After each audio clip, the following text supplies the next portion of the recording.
these group of plants all belong to one genus, and it's called Crassulaceae.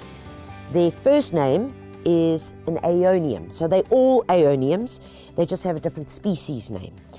There are about 35 in this family, 35 different species. And the word Aeonium comes from the Greek word aeonis, which means ageless. And it's quite typical because these plants, whether you've got them in pots or whether you've got them in the garden, can grow, some of them up to 2 meters in height. But they are just spectacular because they hold their shape. These beautiful symmetrical rosettes, which is, I guess, what draws me to them, because they are just so perfect.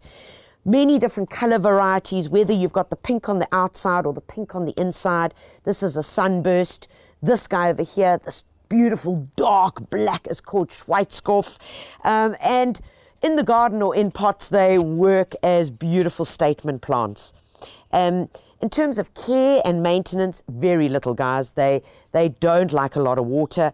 They come from the Canary Islands, Morocco, Monaco, and all of East Africa. So that gives you a bit of an idea. They enjoy the summer rains, and rather in the winter, they should stay very, very dry. A bit of fertilizer every now and then, when you remember, will be equally and fine for these guys, and propagation is as simple as breaking off a bit with a bit of hormone powder and they go. But for beauty, symmetry, just the spectacle, and these lovely leaves that have sometimes a little serrated edge. There are so many varieties, 35 in all, that I need to collect.